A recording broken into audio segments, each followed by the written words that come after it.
Moved razors. This is News Talk.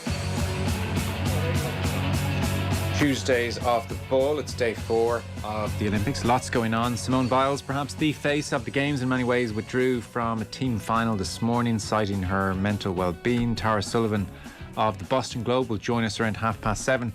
After 9 o'clock, Cliona Foley, she stayed up all night, frankly, watching Team Ireland, amongst other things. So Cliona Foley will join us as well after 9. 8 o'clock, we didn't get to the hurling yesterday. We will most certainly put that right this evening. Only one man for the job, Cyril Farrell, on a disappointing year for Galway. And then Andy Mitten with us as well. Manchester United, it would seem very much closing in now on Raphael Varane. He's having a medical. United getting their business done nice and early this summer. 53106, the text number. We're at Off the Ball on Twitter. Richie McCormick, hello to you. Hey, Joe. Mr. Olympics, Adrian Barry, hello. Hey, Joe, Richie. So, interesting story this morning, to say the least. Adrian, Simone Biles, maybe the face of the Olympics, certainly one of them, and she was looking to make history at these games by winning 5 gold medals and therefore becoming the most decorated female Olympian of all time, the most goals. She pulled out of the team final, which was one of the events, obviously, of the 5, and afterwards spoke about her reasons why. So, in effect, she was saying she's just not feeling right in herself. She said, "I've never felt like this going into a competition before. I needed to let the girls just go do it in the final and just focus on myself." Now, she hadn't been performing to her usual standards in the preliminaries, and she went on to say, "At the end of the day, we want to walk out of here, not to be dragged out of here in a stretcher. I don't trust myself as much as I used to, and I don't know if it's age, but I'm a little bit more nervous when I do gymnastics. I feel like I'm also not having as much fun, and I know that." And she was asked about her main aim for the Olympics now, and she said, "Just to focus on my well-being. There's more important things to life than gymnastics," end quote. That is not what we were expecting from Simone Biles on day 4 of the Olympics. Extraordinary. Really extraordinary, yeah. And extraordinary that it happens at the Olympics as well, I think, isn't it? And she said that herself, that ideally this would be the sort of thing that didn't happen. It's unfortunate that it's happened at the Olympics almost, but I mean, look, unbelievable generational talent, isn't she? And what an ambassador she's been for her sport, for her country, for what an inspiration for young women around the world, for people of colour. She's, still obviously trying to make sense of, I suppose, a lot of things that have gone on in her own life, that she's spoken very publicly about, the abuse that she suffered at the hands of the USA team doctor Larry Nassar some years back. Horrific stuff. She was talking more recently about the ankle injury she's come through, the pressure, just the sheer pressure this week even of, I think she was on Instagram during the week talking about having the weight of the world on her shoulders. When you put that sort of context around what's happened today, it starts to make a little bit of sense. Yeah. But tough. Because when she's saying things like, "I don't trust myself as much as I used to, and I don't know if it's age or not, but I'm a bit more nervous when I do gymnastics," that does sound as if, to some degree or other, she's almost lost her nerve a touch. And gymnastics, Richie, is not one of those sports where you want to flip up in the air and do several turns and risk landing on your neck if you're not feeling super confident. So, extraordinary admission on her part. And I don't know, can you suddenly turn that around for Thursday? I mean, if everybody wasn't watching her this morning, everybody's going to be tuning in Thursday to see how she's doing and what state she's in. Yeah, and the pressure that the American athletes in particular, like her, are under, and like previously, say someone like a Michael Phelps, is huge, because NBC are the big paymasters of the IOC. So essentially, the Olympics in their current form don't happen without NBC's billions being played into it every 4 years. And with that, NBC have a lot of say-so as regards when and how people are broadcast. So people like Simone Biles are, their competitions are fixed so that it's going to be hoovered up by the biggest possible American audience. These TV companies obviously paint everything in a colour of Simone Biles or in the colour of a Michael Phelps, and so on and so forth. It would have been like a Sha'Carri Richardson as well, that she qualified in the sprints. But the pressure that exerts is massive. What they've been through, as Adrian alluded to there, as USA Gymnastics as a whole over the past 5 years since Rio, is just immense. Like, I don't think anybody can really overstate what they've gone through in terms of the Larry Nassar case, and the public nature of that, and having to deal with everything that goes along with it is massive. And to see her today I think she should absolutely be commended, because she took that decision as soon as she realised after the first apparatus that it wasn't going to happen for her. She had the fullness of thought and the awareness, self-awareness to realise that she wasn't in the best mental frame to help her team. And that's how she framed it, certainly afterwards in the press conference, that she wasn't in the best mental state to help her team because it's a team event. And she spoke really eloquently afterwards as well. I've got a clip of it coming up from the press conference that she had alongside her teammates. And she spoke really eloquently. She was really open about her mental health. And like some of the quotes as you mentioned there, she was really forthright in saying that, listen, it's only gymnastics. And there are people who might give out and say, well, they're Olympic Games, it's incumbent upon you to do this and to do that. It's like, no, it's incumbent upon everybody to look after their own head first. And if that's not right, then they aren't possibly fit enough to go out and perform on an Olympic stage. No more than you would be going out there with a dodgy knee or, a dodgy arm or whatever. Her head wasn't right. She decided perfectly to pull out within her rights and spoke brilliantly about it afterwards. Adrian Barry, what else is catching your eye at these games? The triathlon last night, the women's triathlon, was all kinds of carnage. There were 55 starters, only 34 finished.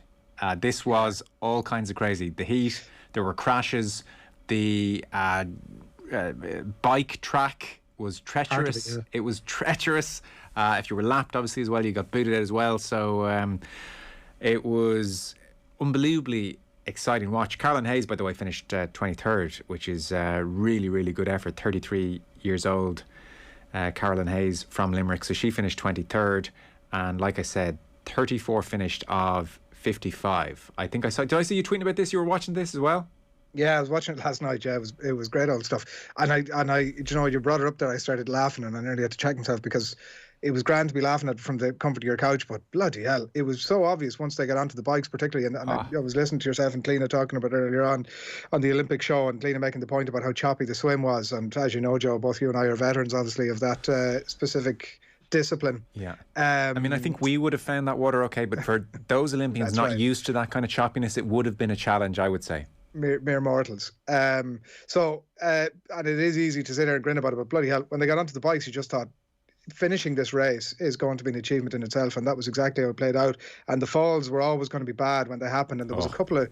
I wondered, actually, watching it, could they have tweaked the course at all to reflect the fact that, like, you really shouldn't be putting athletes into hairbend turns when it's like glass underneath. Totally. I wondered if they could have done something a bit more about that. Totally agree. As you said, there were like hairpin bends, right turns, right angles at every turn, and like this is just on the streets of Tokyo. So I mean, there's the white road markings, which add a bit of water, and there was a lot of water added, and you're going around at a tight angle. You're just waiting for the wheels to go from underneath various cyclists. I was kind of the sphincter was tightening as I watched all this unfold, Adrian, at every turn. And then, shout out to two people. Flora Duffy, Bermuda's first ever gold medal. So Bermuda, there's not a whatever being milked in Bermuda at the moment. I don't know. What's Bermuda famous for? There's not a tax being paid. No triangles. Not tax being dodged. I don't know. Anyway, so Bermuda happy, and then Georgia Taylor Brown won silver for Team GB. So she hit a pothole on the bike. This is how dodgy this course was. She hits a pothole, puncture on the final lap, and just keeps on powering through. Keeps on cycling. Now, I mean, if I had a puncture, I tend to stop.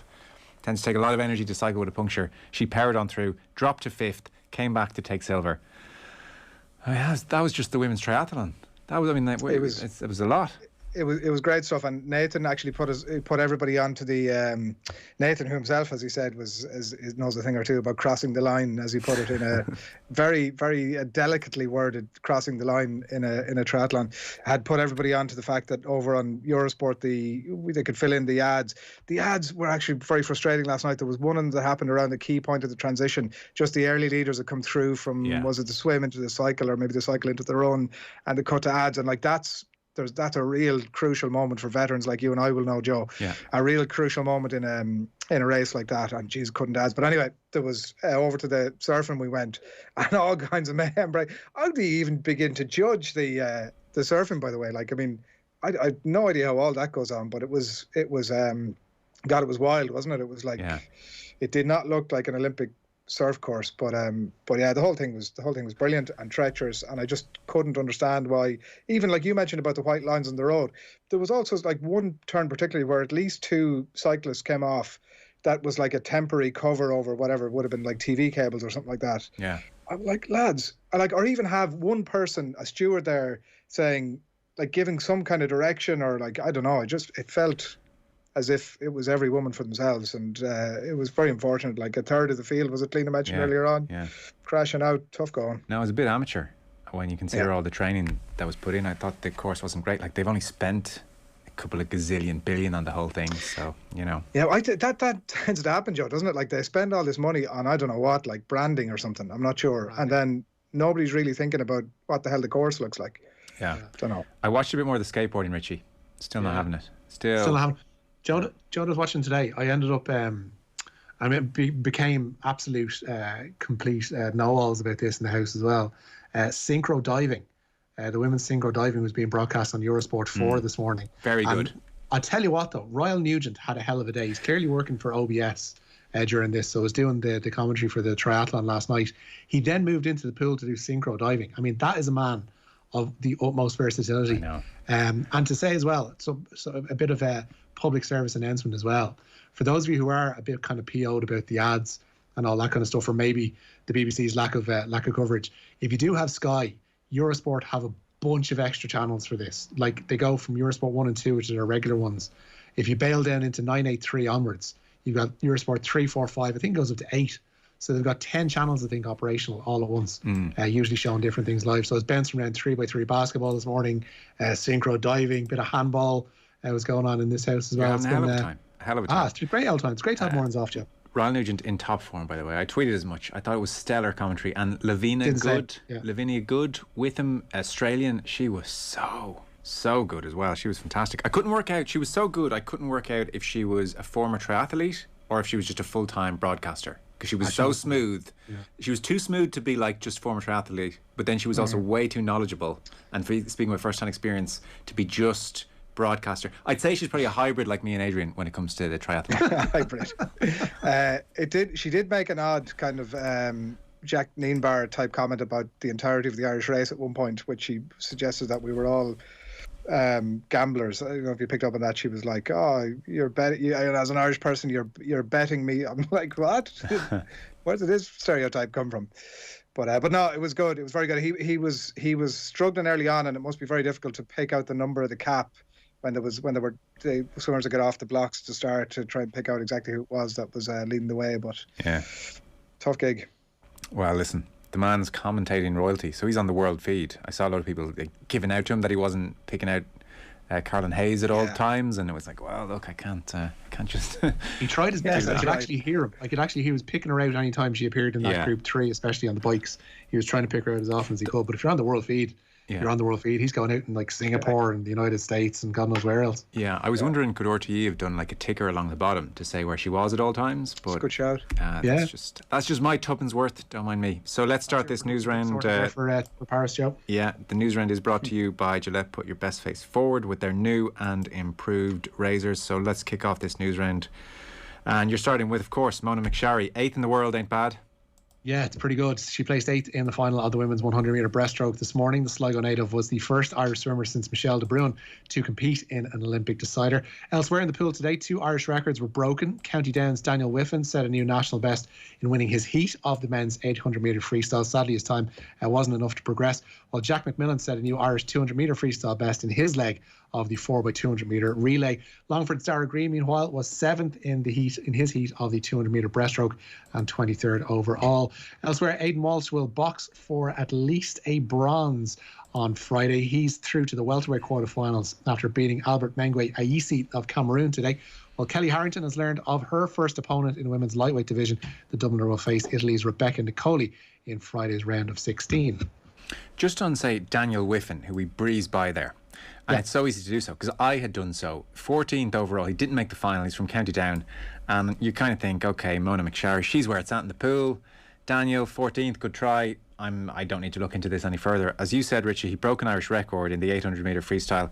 And he said as well, I'm ecstatic. I got a personal best on the biggest stage possible. I came out top in my personal race, which was his heat. It's the Olympics and I'm happy to be here. I re-broke my old Irish senior record, which is incredible. I've dropped 20 seconds this year, which is a lot. And you kind of think, oh, that 14th and that performance at the Olympics is actually fantastic. So I guess you got to judge everybody within their own context. So it turns out Daniel Whiffen, who we breezed by in 14th, has had an outstanding games. That's kind of the nature, I guess, of a lot of the Irish at the games. Same as someone like Ellen Walsh, who won her heat earlier on in the week. Like, that will be absolutely immense for her. Post a decent time.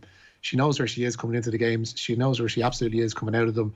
And she has won a race at the Olympic Games. And there ain't too many people can say that. Yeah. So then on the water, better news for Annalise Murphy, and then especially good news for another pair. Yeah, they've a long way to go, but a decent start for Robert Dixon and Sean Wadlow, saying they couldn't have asked for a better start in the 49er sailing. They won the first of 12 races, with the second pushed back until tomorrow. That's due to the weather in Tokyo, which you alluded to there as well. Annalise Murphy has vowed to fight until the end in the laser radial. The 2016 silver medalist has kept her hopes alive of going through to that medal final with two top 10 finishes today. Murphy's now up to 20th position overall after 6 races, 4 more races to come. On top of that medal race, which we hope, fingers crossed, she might find a way into. The Rugby Sevens team, meanwhile, will play Kenya in the 9th and 10th place playoff, despite wins over the same opposition, and indeed Korea this morning. They missed out on a quarter-final place. Yeah, they were 12-0 up on Kenya. They needed to win by 8, and there was about a minute and a half to go, and they conceded a try, so that would go down as, I think, a sickener is the official term. So you have that Simone Biles audio now? Yes, she says she pulled out of today's team gymnastics event to protect her mental health. She withdrew after the first apparatus, with her United States teammates eventually claiming silver behind Russia. Biles says she was taking the step of putting the team and her mental health first. Yeah, I say put mental health first, because if you don't, then you're not going to enjoy your sport and you're not going to succeed as much as you want to. So it's okay sometimes to even sit out the big competitions to focus on yourself, because it shows how strong of a competitor and person that you really are, rather than just battle through it. Yeah, good on her. It's amazing. We'll talk to Tara Sullivan at 7:30. I saw a tweet from somebody, got like a gazillion likes. I don't know what it was, but it was like, Simone Biles gave up an Olympic final for her mental health. I can't even quit Twitter. So it is a big thing to give up. I mean, she had a shot at history here to win 5 goals, and she passed up on that chance. Russia, by the way, won the team event. USA finished second, so she still got a Russian Olympic silver Committee, medal. Joe. Russian Olympic Committee. I couldn't think of the name. They've had a half dozen different names down the years. Russian Olympic Committee. How many Russian Olympic Committee members are there at the games? Do they have a big contingent, or did from memory, each member had to be like tested and shown to be beyond reproach? So I haven't looked into that. We should do a piece actually on the Russian Olympic Committee and how they're getting on at these games. So we'll talk Simone Biles with Tara Sullivan later on, and then shout out to the Kinsellas. Yeah, if ever there was a medal that Ireland can actually claim at these Olympics, it's this one. The Great Britain team that took bronze in that women's team event contains Alice Kinsella, daughter of former Ireland midfielder Mark, while the Gadrivova twins, Jennifer and Jessica, were both born in Dublin. So 3 out of 4, technically, on that team are Irish. Well done us, eh? And I was being ironic before someone texted in when I said Kinsella. So the Lions then, they've named their team. Jeez, Lions well down the list here, Richie. Yeah, 7 gold, 7 silver, 4 bronze so far, by the way, for Russian Olympic Committee. Not Russia. Give us that again. How many? 7 gold, 7 silver, 4 bronze so far for the non-Russians. Oh, yeah, they're in 4th, actually. So that's 18 medals altogether.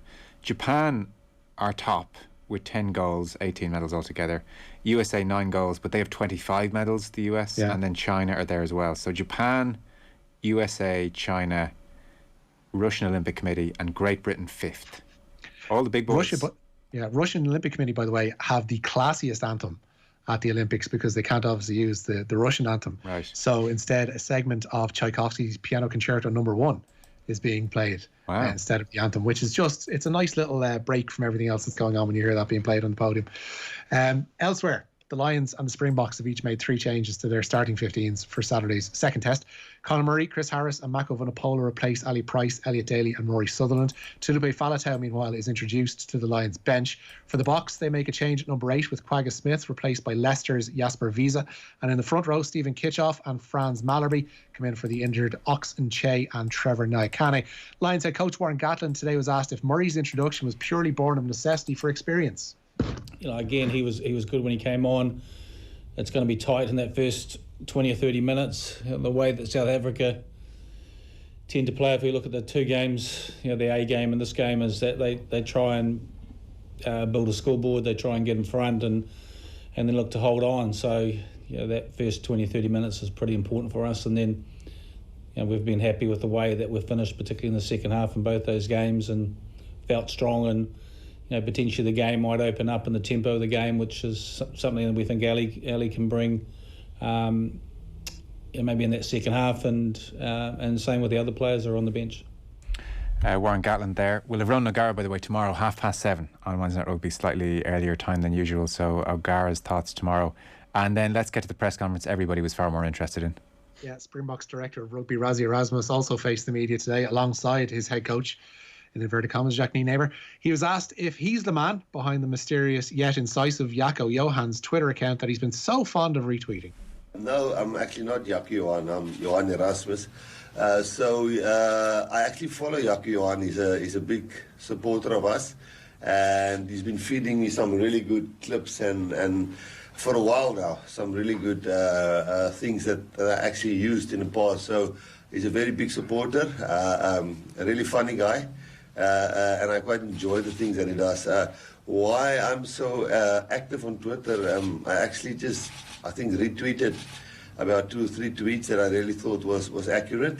And then, I tweeted twice just for a simple reason. As director of rugby, we do have the medical department as part of our department, and there's a program called Box Smart. And the one tweet was just, I thought the way Chesden was picked off the ground, while it could have been a serious injury, we teach our primary school children from any age or level that you leave a player as he is there, because it is dangerous. We wouldn't like our Springbok players this Saturday to go and every Lions player that's down on his back to go and pick him up, and I thought that was an important one to get out there while we had the opportunity. Otherwise, I just thought the other tweet was just, the Lions really, I thought, deserve to win. They're going through the same protocols as us, same COVID protocols. They're far away from home. So I think it was only those 2 tweets, and then obviously, I did retweet a few things that a few guys that I thought was spot on. So look, Adrian, if Friday's OTB AM don't have Jaco Johann's on, you're just not trying. Yeah, we've got a bid in for him, Joe. He's Hi, it's Rassie. Jaco here. Yes, that's right. It's taken on such a I'm loving this, by the way. I'm really loving it. Are you? I find it all a little bit like. Oh, it's the colour of the lines, Joe. It is absolutely the colour of the lines. The pressure is on.